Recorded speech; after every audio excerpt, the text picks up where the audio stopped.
안녕하세요. 모구모구입니다. 저는 수포자분들을 많이 가르쳐 봤어요. 가르치면서 성적이 오르시는 분도 계셨고 오르지 않는 분도 계셨어요. 기본적으로 오르시는 분과 오르지 않는 분의 차이가 있어서 그거를 좀 정리해 주면은 수포자분들이 수포자를 탈출하는 데 도움이 될 것 같아서 영상을 찍게 됐습니다. 그래서 오늘 주제는 수포자들이 공부를 해도 성적이 안 오르는 이유입니다. 불편할 수도 있어요. 수포자분들은 이미 수학을 못 하는데 자꾸 이런 걸 하라고 하면은 좀 힘들 수 있는데 어쩔 수 없어요. 수학을 잘 하게 되려면 어쩔 수 없이 지켜줘야 되는 것들입니다. 좀 한번 보시죠. 제가 이거를 하는 이유는 저도 수포자 출신이에요.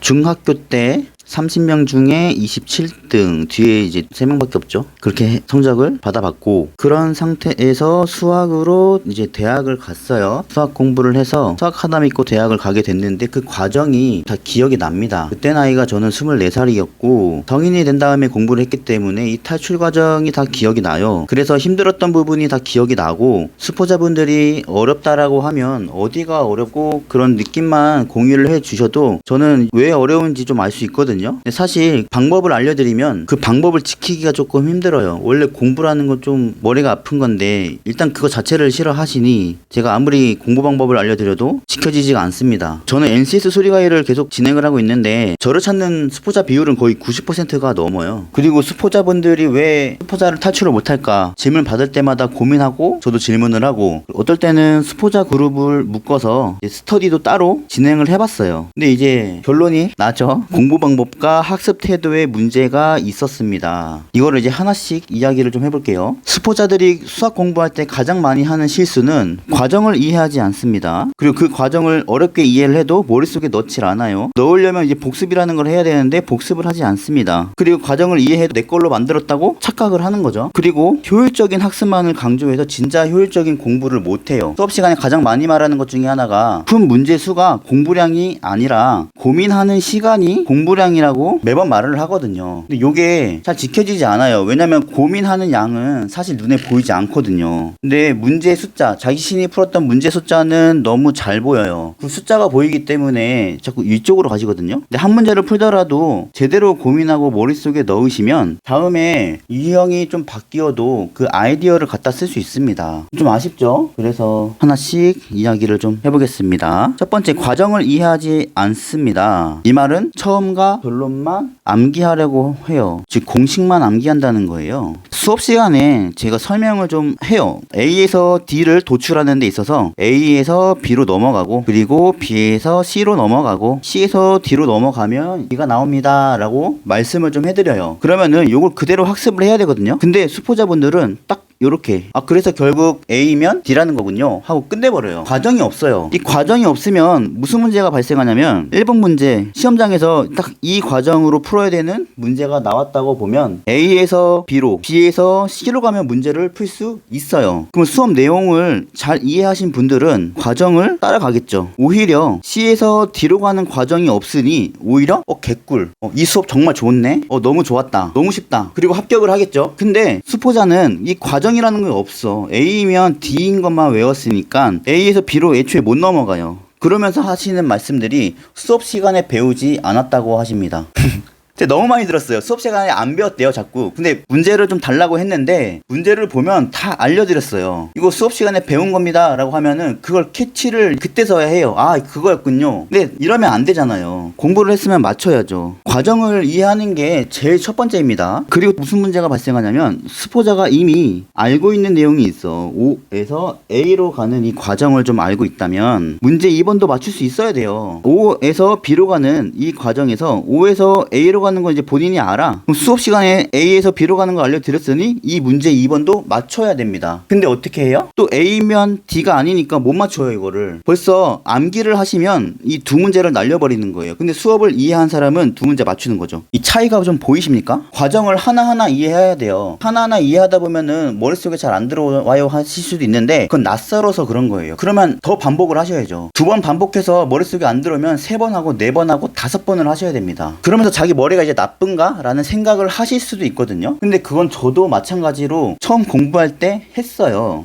자, 2번. 과정을 이해해도 머릿속에 넣지 않는다. 과정을 힘들게 이해했어요. 어떻게 해야 돼요? 반복을 하면서 내 걸로 만들고 내가 원래 알고 있던 내용인 것처럼 머릿속에 넣으셔야 돼요. 과정을 이해한 거는 내비게이션을 보고 그냥 목적지에 도착한 것 뿐입니다. 자동차 있으신 분들 내비게이션에 목적지를 찍고 도착했다고 해서 다시 간다고 하면 내비게이션 없이 목적지를 찾아가실 수 있나요? 여기서 바로 결론이 나와요. 안 된다는 걸 알잖아요, 우리는. 그러니까 어떻게 돼요? 내비게이션이 목적지까지 데려다 줄 때 우리는 그 길을 외우고 있어야 됩니다. 그 과정이 좀 있어야 돼요. 머릿속에 꼭 넣으셔야 돼요. 그럼 머릿속에 넣으려면 어떻게 해야 돼요? 복습을 해야죠. 근데 복습을 안 하세요. 에빙하우스의 망각곡선 아시죠? 처음 본 내용을 학습했을 때 시간이 지나면서 머릿속에 남는 비율입니다. 하루만 지나도요 3분의 1이 남아요. 전체 100%에서 70%를 까먹는 겁니다. 좀 힘들죠 이러면. 그럼 어떻게 돼요? 수업을 듣고 과정을 이해하고 그 다음에 복습으로 머릿속에 넣으셔야 됩니다. 이 과정까지가 공부예요. 반드시 해야 하고요. 수업을 듣는 것보다도 복습이 더 중요할 수도 있어요. 수업을 듣고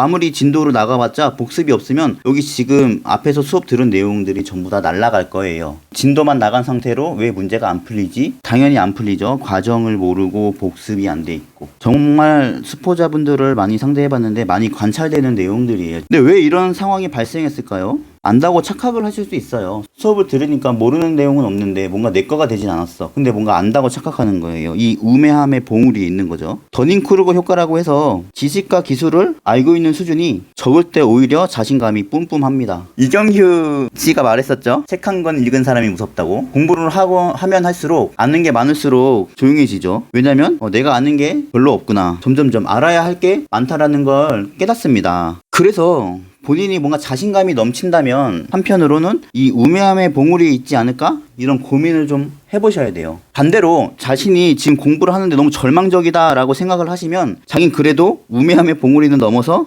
어느 정도 지식을 가지고 있구나라는 생각을 한번 해보세요. 저는 항상 성적이 급등하기 전에 제 머리가 정말 안 좋은가? 이런 생각도 했어요. 근데 그 처음 이런 걸 느꼈을 때는 정말 이 공부를 계속 해야 되는지에 대해서 고민을 했거든요. 근데 그냥 했어요. 왜냐면은 공부를 해야 내가 하고 싶은 일을 할 수 있으니까. 근데 이제 합격을 하고 나서부터 뭔가 그 뒤로 어떤 공부를 할 때 항상 그 공부가 완성된다는 느낌을 받기 전에는 절망의 계곡에 항상 빠지더라고요. 그러니까 여러분들 공부하다가 본인 자신감이 넘치면은 우매함의 봉우리가 아닌지 혹은 자신감이 너무 떨어지면은 절망의 계곡이 아닌지 이런 고민을 좀 해보세요. 근데 둘 다 빠져나오는 방법은 간단해요. 공부를 하면 돼요. 예전에 그런 짤이 하나 기억이 나요. 김연아 선수 훈련하기 전에 스트레칭을 하는데 PD가 스트레칭 할 때 어떤 생각을 가지고 하세요? 라는 질문을 했어요. 근데 그 김연아 선수가 생각을 하긴 뭘 해요.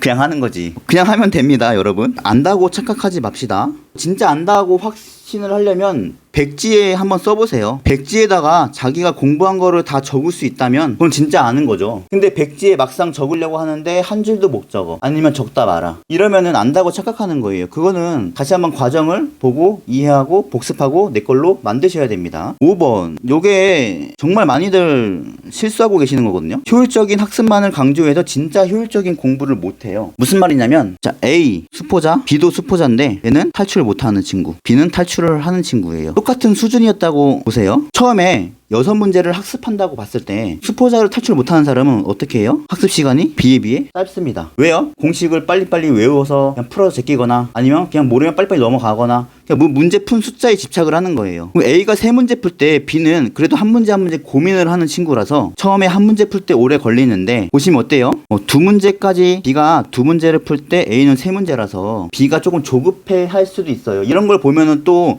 B도 빨리빨리 넘어가고 싶을 거예요. B도 진도를 빨리빨리 나가고 싶어 할 건데 꾹꾹 참고 한 문제 한 문제 씹어 먹는 거죠. 결국 이 6문제는 이제 제가 임의로 설정한 문제 수긴 한데 이 6문제에 도달했을 때 결국 걸린 시간이 똑같아요. 앞에를 제대로 이해했으면 뒤로 넘어갈 때 앞에서 있던 내용이 계속 반복이 되거든요. 그럼 점점 풀이나 공부량이 줄어들어요. 근데 A는 빨리빨리 외워버리고 공식만 외워버렸으니까 맞출 수 있는 문제도 못 맞추고 계속 고민하는 시간이 늘어나는 거예요. 점점 어려운 문제로 갈수록 점점점 늘어나죠. 쌓아가는 공부가 되질 않아요. 이렇게 되면. 그럼 추후 문제풀이를 했을 때 B 같은 경우에는 일정하게 한 문제 풀 때마다 이제 시간이 적게 걸리는데 A는 계속 길어져요. 결국 B가 8문제 풀 때 A는 4문제도 못 풉니다. 2배 이상 차이 나요. 결국 코 앞에 있는 여기만 봤을 때 A가 조금 더 빨리 공부를 하고 효율적인 것처럼 보이지만 결국 길게 봤을 때 A는 효율적이지 못해요. 이런 학습을 하고 있는 친구들이 정말 많았어요. A와 같은 학습은 뭘까요? 과정을 이해하지 않고 A면 D 이 공식만 암기를 하고, 그래서 A면 B이고 B면 C라는 문제를 못 풀고 이런 친구들인 거고요. B라는 친구는 과정을 전부 다 이해하고 문제를 풀려고 했기 때문에 처음에 오래 걸린 거고, 근데 그게 점점 내 걸로 완전히 되니까 뒤에 가서도 이런 문제는 바로바로 풀 수 있는 거죠. 꼭 이 5가지는 명심을 하시면 수포자는 탈출할 수 있을 것 같습니다. 제가 봐온 수포자분들의 특징이에요. 이 5가지가. 공부를 할 때 과정을 이해하려고 해보시고, 과정을 이해해도 머릿속에 넣지 않으면은 소용없죠. 머릿속에 꼭 넣으려고 해보시고, 그리고 복습은 너무너무 당연한 겁니다. 1번부터 5번까지 전부 다 연결이 돼 있죠. 1번부터 5번까지 계속 반복해서 읽다 보면은 제가 하고 싶은 이야기가 결국 하나예요. 그냥 똑바로 공부를 하는 거죠. 굉장히 풀어서 이야기를 하고 있는 건데 다 연결됩니다, 이게. PSAT 시험에서도 3과목 있잖아요. 언어, 자료, 상황. 언어나 상황도 뭐 점수 오르긴 하겠죠. 근데 자료 해석은 공부를 하면 성적이 오르는 아주 정직한 과목으로 되어 있습니다. 누구나 점수를 올릴 수 있어요. 여러분들 NCS에서는 응용수리까지 추가가 되죠. 응용수리도 점수는 올라요. 응용수리에서 무한한 지식을 원하는 게 아닙니다. 여러분한테 시험 범위가 무한하지도 않고 정해져 있어요. 나오는 문제 유형이나 해야 할 사고나 알아야 할 지식이 정해져 있습니다. 한 문제 한 문제 고민을 하면서 가셔도 충분해요. 당장 일주일 뒤에 시험이면 어떻게 할까요? 하는데 저는 벼락치기 같은 거는 안 믿습니다. 벼락치기로 성적을 올릴 수 있다라는 거는 제 인생에는 한 번도 없었기 때문에 저는 그런 걸 믿지 않습니다. 단기 특강, 단기 속성과외 이런 거는 사실 없죠. 그런 게 있었다면은 이미 잘하고 있는 사람, 그리고 수포자, 단기 속성과외로 고수를 이길 수 있다면 고수도 단기 속성과외에서 올릴 수 있겠죠. 그러니까 애초에 이런 건 없는 겁니다. 그러니까 기초부터 탄탄히 공부를 하시고 하나하나 이해를 하시면 충분히 좋은 결과를 가져가실 수 있어요. 오케이, 모두 합격하세요.